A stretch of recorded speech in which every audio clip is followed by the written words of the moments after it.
Bareskrim Polri tetapkan ex-Dirut Pertamina sebagai tersangka. Ini konstruksi kasusnya. Korupsi jalan kereta api, Kejagung tangkap ex-Dirjen KA Kemenhub. Jaksa Agung bicara korupsi dari tingkat desa hingga kementerian. Vonis Media akan membahas sejumlah pemberitaan selama sepekan ini. Di laman berita yang kami sajikan berskala lokal, nasional, dan internasional. Ulasan tentang persoalan hukum, peristiwa korupsi, pencucian uang, dan kriminal secara umum. Semua kita rangkum dalam program Delik, deretan lintas hukum dan kriminal.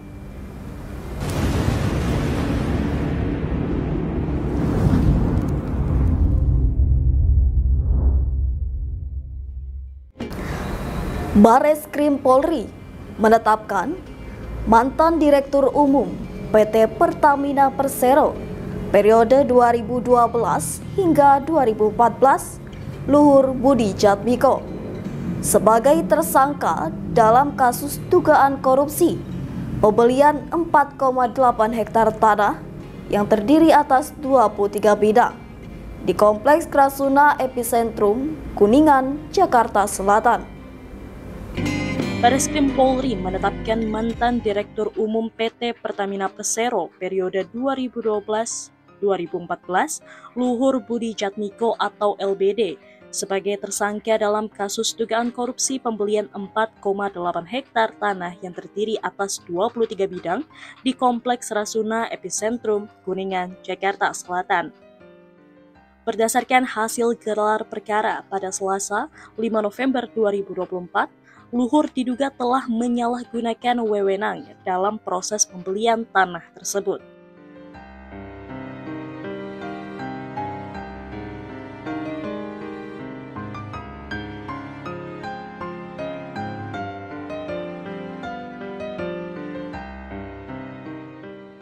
Kasus ini bermula dari laporan yang diterima Bareskrim pada 19 Februari 2018 yang tercatat dengan nomor laporan LP-2-2-2018-Bareskrim.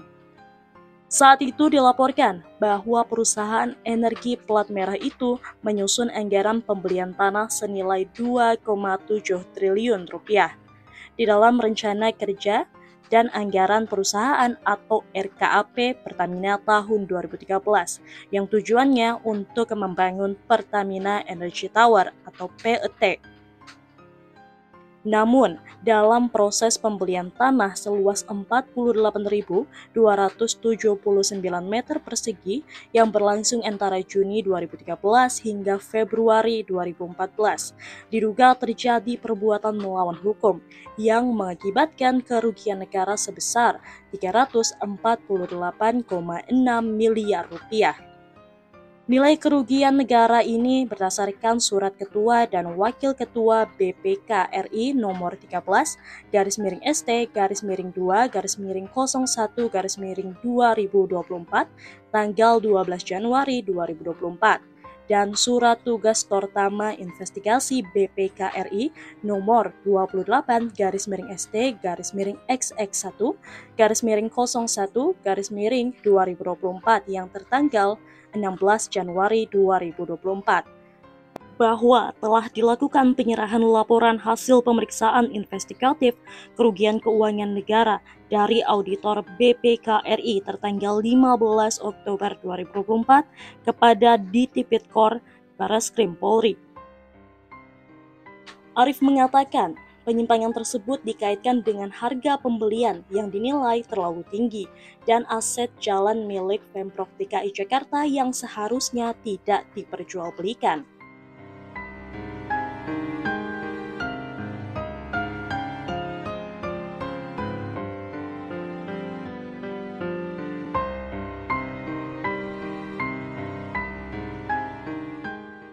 Selain itu, pihak Bareskrim Polri menyatakan, menemukan adanya pelanggaran terhadap berbagai aturan, termasuk Undang-Undang BUMN, Peraturan Menteri BUMN, serta pedoman internal Pertamina mengenai tata kelola pengadaan barang dan jasa. Penyidik telah melakukan pemeriksaan terhadap 84 saksi, 5 ahli, serta penyitaan 612 dokumen.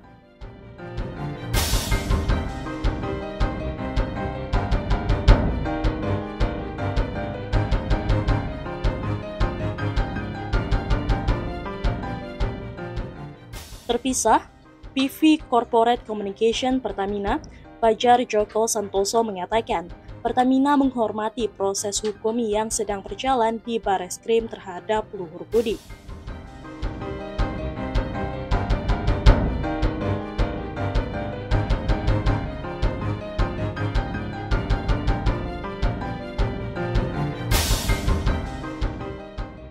Ia menekankan, dalam menjalankan operasional perusahaan, Pertamina senantiasa berkomitmen untuk mengelola bisnis dengan prinsip transparansi dan akuntabilitas sesuai dengan Good Corporate Governance atau GCG.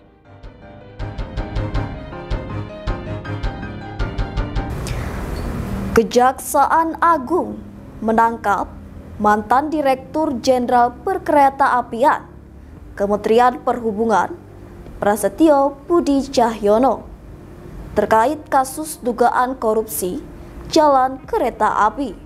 Korupsi jalan kereta api, Kejagung tangkap ex-dirjen KA Kemenhub. Kejaksaan Agung menangkap mantan Direktur Jenderal Perkeretaapian Kementerian Perhubungan Prasetyo Budi Cahyono atau PB pada Minggu 3 November 2024. Dia ditangkap terkait perkara tindak pidana korupsi pada pembangunan jalan kereta api Besitang hingga Langsa pada Balai Teknik Perkeretaapian Medan tahun 2017 hingga 2023. Kepala Pusat Penerangan Hukum Kejagung, Harli Siregar mengatakan Prasetyo Budi Cahyono ditangkap pada pukul 12.55 waktu Indonesia Barat di Hotel Asri Sumedang, Jalan Mayor Abdurrahman, nomor 255, Kota Kaler, Kecamatan Sumedang Utara, Kabupaten Sumedang. Tindak pidana korupsi bisa terjadi ketika seseorang yang dipilih rakyat untuk menjabat jabatan strategis tidak piawai mengelola keuangan pemerintah. Bahkan Jaksa Agung ST Burhanuddin mengatakan bahwa korupsi di Indonesia menjamur. Oleh karena itu, Burhanuddin meminta Kajari dan Kajati memperbaiki sistem pada pemerintahan daerah agar tindak pidana korupsi yang sama tidak terulang. Penangkapan Tom Lembong disebut harusnya sudah bisa diprediksi sejak Luhut Binsar Panjaitan menyentil tim ses Anies Baswedan tersebut. Video lawas soal Luhut menyemprot Lembong kembali viral usai penangkapan tim ses Anies. Luhut Panjaitan menyentil Tom Lembong gara-gara menyombongkan diri atas kontribusinya saat mewakili Jokowi berpidato di hadapan pemimpin-pemimpin negara. Menurut Luhut, hal yang dilakukan Lembong adalah wajar.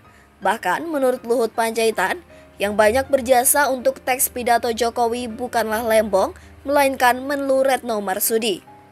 Sehingga Luhut mengingatkan Lembong agar tidak jumawa. Luhut juga mengungkit pekerjaan Lembong yang tidak beres di Kemendagri. Anda jangan GR juga bilang kasih note kepada ayahnya Mas Gibran.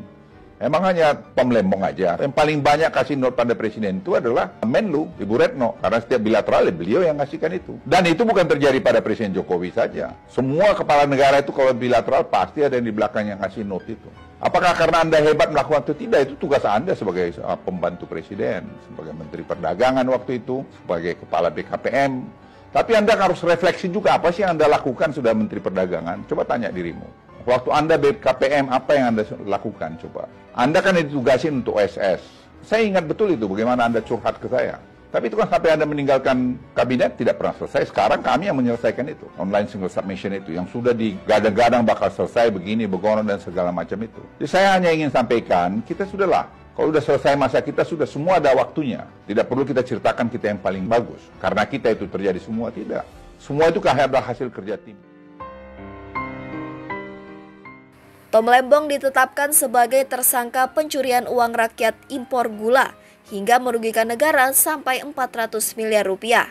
Ia ditetapkan tersangka oleh Kejaksaan Agung pada Selasa 29 Oktober 2024.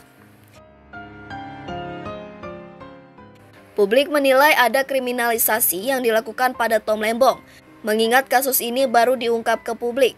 Sedangkan dalam tuduhannya kasus maling uang rakyat itu sudah terjadi sejak tahun 2015. Dugaan kegiatan maling uang rakyat terjadi pada periode 2015 hingga 2023 saat Lembong masih di Kementerian Perdagangan. Kejaksaan Agung atau Kejagung menyebutkan tidak ada unsur politisasi dalam penangkapan Tom Lembong tersebut. Kejagung menyatakan penyidik bekerja sesuai dengan alat bukti yang ada.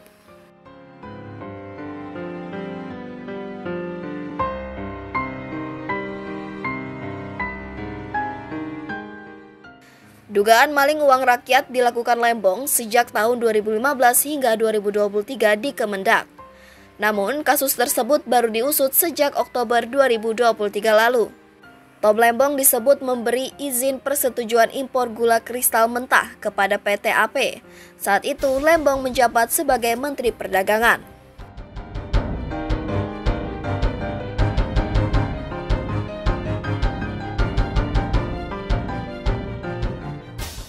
Anies nyusul masuk penjara. Kasus dugaan korupsi penyelenggaraan Formula E oleh pemerintah Provinsi DKI Jakarta kembali heboh diperbincangkan usai Tom Lembong, mantan ko-kapten tim nasional Anies Baswedan dan Muhaimin Iskandar atau Timnas Amin pada Pilpres 2024, menjadi tersangka kasus dugaan korupsi impor gula Kementerian Perdagangan atau Kemendak yang merugikan negara 400 miliar rupiah. Kasus dugaan Formula E itu kini tengah diselidiki Komisi Pemberantasan Korupsi atau KPK. Jika tidak cukup bukti, maka nantinya akan dihentikan penyelidikannya. Namun demikian, warganet X dibuat geleng-geleng dengan teori pengguna TikTok yang menyebut bahwa Kaisang Pangarep sudah memprediksi dugaan kasus korupsi Formula E yang menyeret nama mantan Gubernur Jakarta Anies Baswedan. Hal ini dikaitkan dengan video lawas Jokowi, Kaisang Pangarep dan Erina Gudono yang tampak sedang bermain mobil Tamiya di salah satu mal beberapa waktu yang lalu. Menurut netizen, aksi keluarga Jokowi yang sedang bermain Tamiya ini memiliki kaitan dengan dugaan kasus korupsi Formula E yang sempat dikaitkan dengan Anies Baswedan.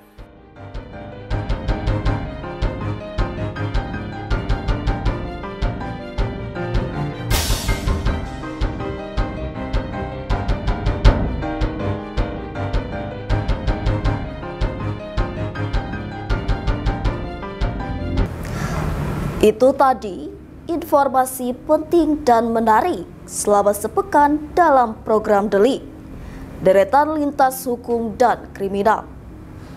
Anda bisa mengakses berita lainnya di web kami di vonis.id dan di channel YouTube Vonis Media.